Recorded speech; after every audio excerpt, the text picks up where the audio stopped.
Good evening. It's nice to be outside. Desk day today, as you can imagine, kind of a shitstorm of communications and work and all that after being gone for a few days, but made some good progress. I'm not going to talk too much about work today.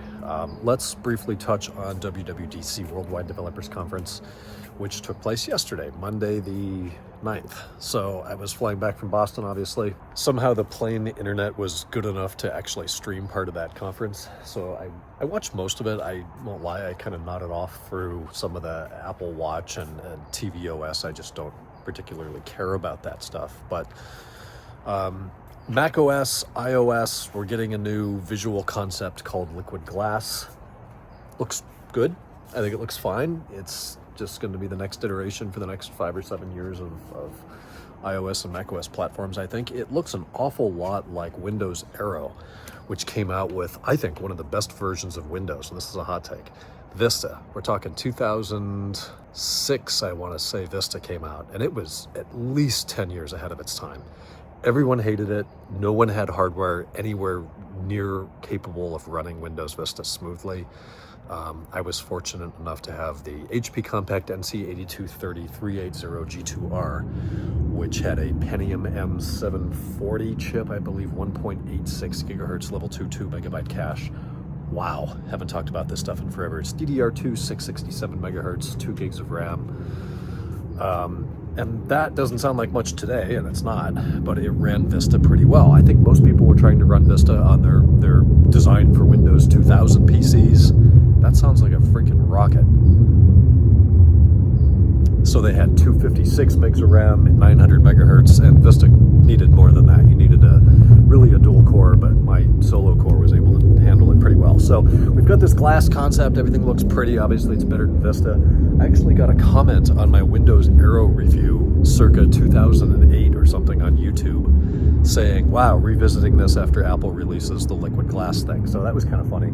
Full circle moment there. Really, the iPad version of iOS 26 is, to me, the biggest thing in this event. They're adding a lot of features that pretty much bring Mac OS to the iPad, at least in terms of window management, and the Files app's been redone, things like that. I think that's going to add a ton of value and a ton of power to the iPad. My problem is an iPad still cannot, and in my opinion will never, and I'll probably live to eat those words, replace a MacBook. I need a dedicated keyboard, a dedicated trackpad, access to terminal, kind of heavier power user type features that while iPad OS could in theory deliver that, it would be a limited stripped down version of those integral features. My problem is my iPad is like 2020. I bought it right around when COVID hit, probably March or April of 2020. I was bored and I thought, let's play with an iPad. I haven't had one for a few years. And it's the, I don't even know, A17X, A18X. It's not the M1, it's the one before the M1.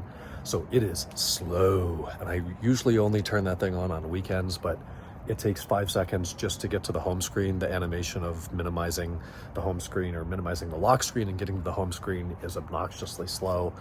It is, and I realize it's then tasked with downloading hundreds of text messages, all the app updates, emails. All my notifications are a week behind, and that's thousands of communications that it's got to catch up on. Why it doesn't do it in the background, I don't know. Probably to conserve energy, but I don't care. I wish there were an option for that. It is not going to run the next version of iPad OS or iPad OS 26. They say that it will. It's supposed to support the 3rd gen and later. I think mine's a 4th gen, 12.9-inch iPad Pro, but it's going to be time to update that device. And bringing this functionality and power to the iPad might be the necessary catalyst for me to justify that expense or investment. I don't know yet. We're a couple months out, but seems exciting. We made pasta tonight. We're watching Ford versus Ferrari. We're just, 4 or 5 years late on that, so I'm going to get back into that. Tomorrow's Wednesday, back to the shop. We have a ton of stuff to do. I'm driving a 02 Carbon Black M5 tonight that we just did a bunch of suspension work on. Needs one more brake bleed, but then we're set. So that's going to take place tomorrow. We deliver the car on Friday.